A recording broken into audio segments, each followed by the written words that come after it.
Hello, everybody, and welcome back to the Fantasy Aussie Rules Show, brought to you all by GameDay Squad. We are here to look ahead into round 10 for Aussie Rules. Man, it's come up really quick. Double digits, Cal. I've got my co-host and good friend with me. Are you ready to talk round 9? Look into round 10 and then get into this next week of fantasy footy.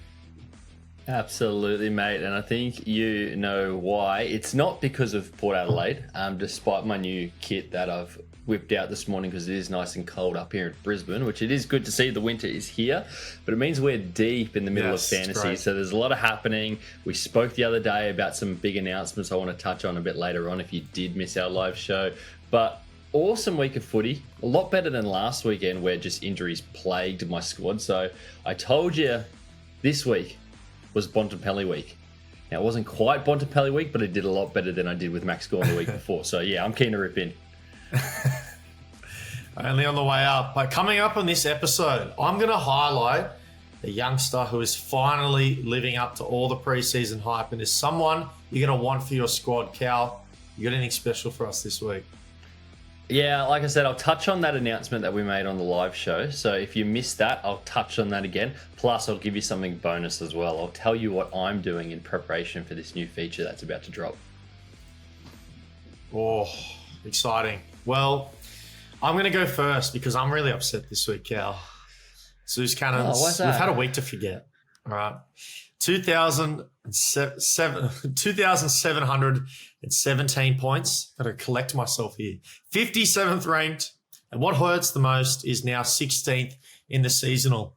Fortunately, I'm not too far behind the top 10 mark, but I'm coming off 2 pretty shocking weeks, or at least underperforming weeks. They're not shocking. It's okay. But could be a lot better. My top 3 and the reason why I got to 2,700 at least was Sam Walsh, Nick Dacos, Luke Ryan with 163, 149 and 131 Jeez, it could have been a lot worse but my bottom Luke 3 Ryan didn't pull out that last quarter. It could have been even worse. Damn. If he's made your best. Oh, it could have been.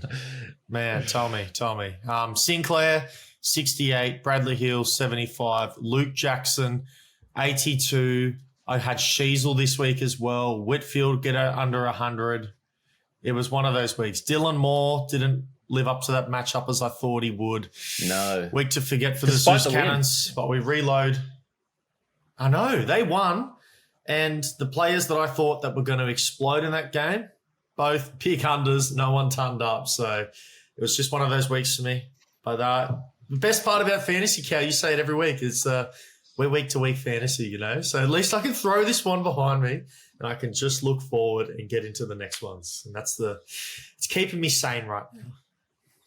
That's good. Something has to, because I've beaten you for only the second time this year, which is a little embarrassing considering we've now had 10 rounds of fantasy footy. So I'm going to enjoy it though. Not quite the same fashion that I did last time. I think I almost threw a parade for it, but I thought I was in trouble. So it just shows that there's a lot of people out there that had a tough week. Let us know below if you in that boat, because I imagine there's a few. I finished 39th, 2,740. So I wasn't loads ahead of you, but I've moved back up to 39th for the season as well. So 39th for the round, 39th for the season. The boys who did that for me, top 3, Dawson, huge yesterday. Loved playing him. I also had Dacos, who I'm going to touch on a little bit later on as well. And I've written down Dawson twice, which I was trying to fix back up, and I'm trying to figure out why. And I've just remembered I was meant to write Bont there. Bont was huge. I told you he was going to be. He was part of my top 3. My bottom 3, Young at 97. I was tossing up between him and Ryan. Got that wrong. Sinclair, 68. Yep. Should have picked Josiah Wanganeen Millera, and Luke Jackson. The gamble didn't pay off playing him up forward without Sean Darcy. So that was a bit tough. But you know what I'm excited for, Tom? Hear me. I get to do the stud of the week. My notes, when I started prepping this early yesterday afternoon before the games, I had dud of the week already just written in because I was just like, it's just a habit at this point. As you know, whoever finishes high gets to do the stud of the week. So I already started prepping for the dud of the week. And this is an extra good one this week. Take it away. It's exciting. Start of the week goes Rip to in. Rowan Marshall. 192 points in that loss to the Hawks. Yeah, 24 wow. kicks, 35 hitouts. Huge. Best player on the ground despite the loss. It's this next bit that I'm super excited for you, Tom. And I'm not sure you're ready. Hit me. If the season was to finish today, your boy, Tim English, would not be a GameDay Squad All-Star. Rowan Marshall has jumped him into that second spot. So I know this was your first week deploying the Tim English All-Star. It didn't go to plan, but I tell you what, lucky you got him because there might not be another batch coming later because Rowan Marshall, is he back? Is he back for that number 2 spot? Maybe. No. I'm not sure if I want to go there yet, but I tell you what, I'd be alarmed if I was you. I'd be alarmed. I wouldn't be. Man, Tim English has had a pretty subpar start to this year. And if he can still be holding on to the 3rd spot and only just get nabbed, considering all this form at 26 years old, I'm not worried about my boy, the GOAT. Timmy English, he's going to have a firing end to this season. What happens if he ends up in West Coast? The graveyard.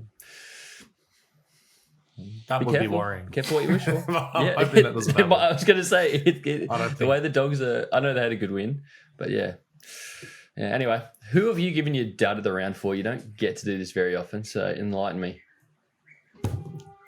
Mate, we've taken jabs at each other, in all honesty. You've gone Rowan Marshall to get me with Tim English. I've gone Harry Sheasel to get you with your All-Star. And I think it's rightfully so because, look, he hasn't had the worst performance of the round, okay? Let's get that out of the way. But for what we expect from Harry Sheasel to start this year and what we have seen, not only this round, but the round prior, Cal, I think you said these words exactly. It was fun whilst it lasted. I think that would have been your quote from a couple of weeks ago. The fun while it lasted award. And yeah, and it truly was, man. I just don't understand, but the river has completely dried. The river that was so fruitful, that was so rewarding for all that went there has completely dried up. And I just can't see what we do here moving forward from Harry Sheasel. And in all honesty, in round 11 or round 10, as we have coming up, I think Harry Sheasel won't feature in my squad. And I didn't think at the start of the season that I could ever put those words into the same sentence. So I'm just jaw on the floor, can't comprehend what's going on. Where is Harry Sheasel? Yeah, it's a great one. The disappointing part is North don't look any better with him in the midfield. So it's like, if you're going to look terrible, at least give us Sheasel back to play. As you know, I made the Sheasel All-Star trade. That's what I got. And I gave up a diamond to Luke Ryan at the start of the year. I thought it was a steal. No, that's a lie. I didn't know if it was a steal. I did it and was like, did I win that? Did I lose that trade? I'm still trying to figure it out. As the first few rounds went on, I'm like, nah, I've got the better end of this deal. And now maybe I don't. The way Ryan's playing and with the introduction of that new feature we're going to touch on a little bit. But funny you talk about Sheasel, Tom, because my award of the week, and I'm going to jump straight into it, it's the new number 1 asset in GameDay Squad. So I think up until this point, it had been Sheasel. We had sort of gone back and forth with another bloke. That other bloke is now cemented back on the top on his perch, and that's Nick Dacos. Okay. He's been huge for the last couple of weeks. Obviously, game winner against Carlton last week. Scored 179 for me as a goal this week. He is in some awesome form, and I feel like him with Collingwood, they're back in their groove. He's back in their groove. And it's like, if you haven't been fully trusting Sheasel, you haven't been trusting Dacos, he's now, honestly, he's got to take that spot off Sheasel. In that back line. He's now the set and forget player back there. So, yeah, congratulations, Nick Dacos. We did tell you 2 weeks ago on this show, best buy low opportunity you will ever get for him. And since then, he's gone huge. So, shout out to us, Tom, because we both did something that episode without knowing. So, we know a little bit, not a lot. There you go. A little bit. So, we'll claim that one. It's been a season of very few wins for me, so I'll claim that one. But, yeah, Nick Dacos back on top of the perch. Man. And I guess that's where we expected him to be. Let's be honest. But I'm excited to see. I know you a couple of weeks ago on this show went out and got a platinum, Nick Dacos. Is it now time to start setting and forgetting that in your defense as just due to form? Well, not but just that. Maybe I'll go into but my like player designation. multiple platinums potentially. Sorry, go on. But now they're no longer $20. So It's very true. Who can it be now? And that's a good song from the Men at Work. So I had a little play around with this one today. But let me explain why I'm saying this. And this is going out to some of my defenders. I have a small issue with this duo from St Kilda. I'm sure you've heard of them before. It's Wanganeen Millera and Jack Sinclair. Now, I just know that when you come to our live shows, I just want everyone to know this. And we do our squad announcements, but if I have one in and not the other, play the other. And if I have both Sorry, in, Skip. for whatever reason, bench them both. You'll thank me later for that. Trust me. I am just the opposite of the Saints defender whisperer. They're just such weapons of the game. They have such amazing weeks, but these two continue to haunt me and the decisions for my squad because I can't pick despite all the numbers and despite all my analysis of when I should be playing one and not the other or both. So, Cal, that's my who can it be now rant done. Why do these guys keep doing this to me? I need to work this out. Yeah, I said sorry, Skip, because we were asked that question on live stream and we both went Sinclair and we both stitched Skip up and anyone else who followed our advice. I'm just looking here at some of the heat maps for him. So if you pull them up, Sinclair, most of his footy was in the forward half. So it's touches, but he spent most of his time in the sort of forward half. Nasiah, Wanganeen, Miller, most of it down back. And it just seems they just keep swapping that role. But Sinclair back in that midfield role. So when we're looking at him, obviously, if we can get a midfielder playing down back, that can sometimes be good. But it means he's just not going to get those cheap kicks that that builds up your score, i.e. a Luke Ryan. So it's a tough one. I don't feel like I've nailed it all year either. I'm the same with the Freo duo. Luke Ryan and Hayden Young, and even Clark as well. Okay. I know at the start of the year, I don't know if he's as playable at the moment, but yeah, so duos down back, not looking good. Yeah, absolutely. Couldn't agree more. But mate, it's time to move on to our transfer market targets. These are the players that people need to be targeting for their squads, whether it's someone new or someone as old that you need to plug in right now. Cal, you're on fire this week, mate. I'm going to let you take this away. Who are you looking for at the transfer market?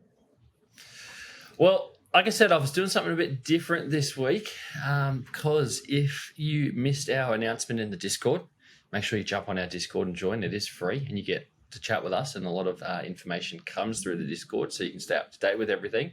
But also in our live show, we said multi-competitions. So close. What are we, 2-3 weeks away? The first round, the end of this month. 3 rounds, I think. Check out the Sport Docs. Yeah, it's got the exact dates. I don't have them in front of me, which means 2 things. 1, we're introducing 2 brand new competitions, a starter competition and a challenger competition. So starter is all bronze. Challenger is going to be in between the classic and the champion. So mostly golds and platinums. Second thing is you can play in up to 4, or you can play in as many competitions as available. So at the moment, that's 4 competitions, which means you'll have a squad you can roll out. You can roll out 4 different squads every single week, which means platinums are back. They have been the most undervalued cards in the game since it started. And that's because of the way the competitions were set up and we didn't get that middle comp in like we wanted. So it's time to go shopping for some value with them. Now, I'm not going to say specific players here. I'm just telling you platinums across the board. Go have a look because at the moment you can still get some of the platinums for the same prices of golds and silvers, which is insane because the prize structure is going to change. Keep an eye on how we release the World Cup cricket prize structure this week. That'll give you an idea of how the footy structure will be released in years to come. So yeah, platinums are the way to go. I'm going to go shopping with it. I'm super excited. And what that means, Tom, is you almost need one of each gun across the board. So I'll give you an example. Now, I'll give him a bit of a roast before, but Tim English, your boy, I've only got a bronze and a platinum. My boy. Which means if I want to play as platinum in the classic, what am I going to do in the challenger and in the champion? I can't. I need to go out and get myself another couple of Tim Englishes because you can't use the same card across multiple competitions at the same time. So do I go out and get 2 platinum Tim Englishes, 2 more? Do I go and get a silver and a gold? I like having one of each. I like having the bronze, silver, gold the whole way up. Now, obviously, you can't do that, and it's very hard to get your hands on a diamond, so I don't have many of them. So it's going to be a whole bunch of different strategy, Tom. The transfer market's going to be pretty hot and heavy, I reckon, over the next few weeks. So keep your eyes peeled for some potential bargains. So that is my transfer market. Do you want to talk about some specific players? I got one in particular, but just a side note of what Cal said. You don't have to play in all of the competitions. This is if you just want to be a fantasy stud and just go into all of them and then have your best odds at everything. Then you can, and if you have enough cards to do so. So if you would like to, the option is yours, which I think is great. So you can just play the game how you want to play it, because that's how it's meant to be done. But Cal, one player in particular this week, and this is off the back of Harry Sheezel. Do you know who has benefited the most out of Harry Sheezel moving into the midfield? Do you want to have a quick guess? LDU? No, it is Zach Fisher, because he has taken Sheezel's role exactly. And now I don't watch much of North outside of that. Zachy Fisher, yeah, he had a big day, didn't he? Past 2 games, he's averaging 127 fantasy points with averages of 22 kicks, 10 handballs, 5 marks throughout those. Now, most of his possessions are coming out of defense, and shocker, Harry Sheezel goes out, Fisher's coming in and getting all those touches. This personnel change. This man doesn't leave the back pockets. Wowee. Look at it. Exactly. He's playing, Sheezel's coming up higher up the ground, as we spoke about before, different role, but now Fisher is becoming that link-up defender that has massive fantasy potential, and that does cause massive fantasy implications at that. But for Zach Fisher, it doesn't. It's time to start him in your forward lines with confidence, and more importantly, it's time to get one off the transfer market if you don't have one already. Now, ideally, I would be saying go get yourself a bronze, but I just checked the transfer market. You can get a silver for up to $1. So I think it's better to have one than not. So get whatever tier that suits your squad, but I would be going to bronze ideally if you can, just based off the fantasy output. But Cal, that's my must-grab dynasty player that is living up to all the preseason hype. It just took his sweet time to get there. Zach Fisher. I love that. Zachy Fisher, you're right, $1 here. Gold, just purchased for $1. Done. Live. Thank you. Welcome to the squad. Because I had a silver and a platinum. I can't, as cheapest. Well, geez, you can buy a sandpaper or diamond for $2. That's another story. But Fisher, yeah, there you go. I like that, because I wasn't thinking like that, to be honest. I wasn't thinking who's going to step up into that role. This is why you're ahead of me for this season. You are on the ball with those things, even if you haven't had the couple of weeks that you wanted. But that's the way you got to be thinking about it, fantasy. Who's the next man up? So I love it. Fantastic. I've listened to your advice already. I'll pin that one on you if you disappoint. So, guys, if you do follow Tom with that one as well, don't worry. If he stuffs up, we'll be on Tom together. I can't get the Saints defenders rights, but I'll tell you one thing I've been nailing is my transfer market targets for this year. I think I need to get a collection and just show everyone what I've told everyone to get and at what point, because I feel like all of them have been pretty money, other than, I will admit, Nick Newman in week 2. I thought Nick Newman was going to be that guy. He was going to be Donkey. Just hasn't played out that way. Can you do me a favour? If you're on such fine form, can you recommend that the Port Adelaide Football Club go out and get a new coach? I'd love to see that one come to life. I don't think there's anything in the world that could convince that club to go get a new coach, but I could try. The weekend didn't help. Almost. We almost got the result we wanted. Do you know who it did help? Shout out Port fans. The Sydney Swans, or what you would claim is your second team, now outright first on the ladder. Thank you, Port Adelaide. Knocking off the big game against Carlton this weekend. At their home. Yeah. Tough. Last time, I remember I was young kid when last time we won that, 2007. I remember watching that game. Good old Dom Cassisi. I'd love to have one of his cards floating around on our market so I can nab up. But Tom, it's time for you to take me to school, I reckon. Oh, I think you're jumping the gun, unless you want me to go first. Matchup Matrix? Oh, I've scrolled down too far because I've jumped the transfer market because I was just so excited to tell you about Platinums. I've just got my notes down. I don't follow the script, so apologies, Tom. Let's go matchup matrix. Let's get into it because, like I said, I'm feeling good.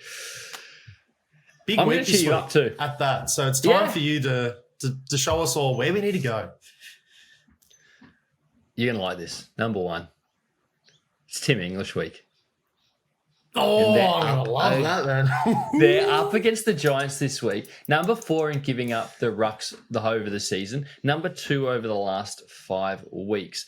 Gawn and English have seemed like the lock pairing. I've just told you Rowan Marshall has now cracked in to that all-star spot, but I'd still be rocking with Gawn and English this week. But it's time to potentially load up some of that salary on English for a bounce back week. I know you'll be all for that, Tom, with your fresh all-star card. Like an all-star? Next. That'd be good. Yeah, like an all-star if you have one, if you're lucky enough to have one. They're in 5 form, but the Hawks are still the number 1 mid to score against this season. And Port Adelaide have some pretty playable options this week. And we're flat track bullies, so you just know we're going to win by 80, 85 points. Rosie's still questionable. He's going to come back into my squad if he's playing because I've got that prize card and I need to sort of start taking those risks with where I am in the seasonal competition. But Zachy Butters, I don't know how many people have been playing him. He's been in really, really good form. I reckon he could go big this week. So have a look at those Port midfielders. They're a couple of options. I like them. And I was just saying before about Freo. They've got 3 playable options down back in Clark, Young, and Ryan. This week, you should be rolling out at least 2 of them. And if you're feeling dangerous, maybe all 3. And why is that? The Saints are the number 1 scoring against for medium defenders over the year, including the last month of footy. And that's because they just slow the game down and you can just chip around out the back. They let you do it. They don't let you break them down. So Ryan this week, tick. Young depends on the role with the midfield, but Clark as well. Like, I reckon 2 of them are in there. Keen to see what people do with them. I'm going to be rolling with 2 this week. Wow. That is your matchup matrix. What 2? You can find out on the live show on Thursday, I guess, and you'll see. Well, you won't find out because you're in. leaving us. We're going to have Kern back as a guest, which I'm excited to have because we love roasting your Thomas Tears on a Thursday night. One of my favourite things to do. But yeah, that is this week's matchup matrix. After I gave your boy Timmy English a bit of stick, I've now given him some love back over the show. So over to you. Take me to school. Welcome back to our 10th lesson for the season. Our studies have been going well and it's been going by quick. It's time to look at this week's spotlight player, and that's going to be Luke Jackson, the double threat for Freo. He plays forward, in the ruck, freaky athleticism. He has the complete package, but his fantasy average of 90 for 2024. How has this season and how is his report card looking? Let's start off with athleticism. And it's A+. And it's only when I went to gather round and I was sitting near the goal pocket that I realised how freakishly gifted this player is. Just the way that he launches at the footy from the goal square, he plays like he's 7 feet tall. At least that's what it felt like when I was sitting watching Luke Jackson play. Yeah, can I jump on that? He looked like, on a field of athletes, he looked like the athlete out there. He made the rest of them look non-athletic, the way he was bouncing around. It was actually insane. Get that man to the NBA. Yeah. Like, wow. Very impressive. And, you know, all of these players are impressive, but just Luke Jackson takes that to a whole nother level. The brow, I'm giving it an A+ as well. There aren't many people that can pull it off. Anthony Davis territory. Now, this is my all-time list. Anthony Davis, 1. Luke Jackson, 2. And that's it. That's the list done right there. No one else can make that list. They're your 2 top dogs. Your 2024 fantasy season, it's looking like a C+ for me. It started off on fire, Darcy being sidelined on the Pine due to his injury, but he just hasn't been as effective as a forward. At least the people thought he was going to be. But look, there's still time. Maybe he can turn that around. And his ability to play the backup ruck position is an A+. Why are we seeing such a special talent being wasted behind other rucks? Now, don't get me wrong. Max Gawn, Sean Darcy, amazing players, amazing in their own right. But can we just get this man his own team? Can this guy just ruck his own team for once? The fantasy world is crying for it. I know that he wants it as well. Let's just get it done. It's a mutual agreement from all of us here. Let's handshake it. Let's get it done. Luke Jackson, let's get his own squad. And that's it, Cal. Quick report card because I was a bit emotionally invested into that. But get Luke Jackson his own squad. Yeah, like we want it, but how's that going to happen? When Sean Darcy signed his 6-year extension before New Year's, it's over, ladies and big gentlemen. Disappointment for all Luke Jackson owners out there because they're going to be rucking together till 2030. Like, unless we see a Brodie Grundy situation where someone wants to take Sean Darcy, which I could see happening.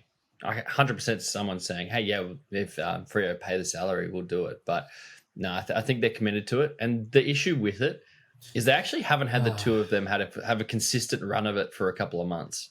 Like, it's been injuries here, injuries there. So I think they don't even know if it's working yet. They're both obviously very talented. Definitely not. Yeah, it's a bit of a weird one. Maybe Sean Darcy needs to stay on the field a bit longer, and then maybe they can work out whether that tandem's going to work. If Luke Jackson was in this class, we'd be potentially trying to push him to the transfer portal, the recruitment, get some other school for him to attend. But yeah, unfortunately not. It's just me in this class, and I can't will him to another club. So no, it's a good one. I like it. I wish we could, Cal. I wish we could. But Cal, that's going to wrap us up. Round 10. Aussie Rules Fantasy is rapidly approaching, so make sure you're getting on GameDay Squad. You're setting your squad for the week that's coming up. And as Cal hinted at, I'll be absent from the live this week. I'm sorry, but we've got the best replacement you can possibly get in Kerm. Going to be joining Cal on that live. They're going to be giving away some player cards to their pack segment, giving away some packs for questions that are answered. So make sure that you attend. You'll see our link on all of our socials. Cal, well done this week, mate. I haven't given you your flowers. You knocked me off for the second time this season. And although it was tough, there's always another week, as they say. We'll catch all your legends in the next one. Peace out, everybody.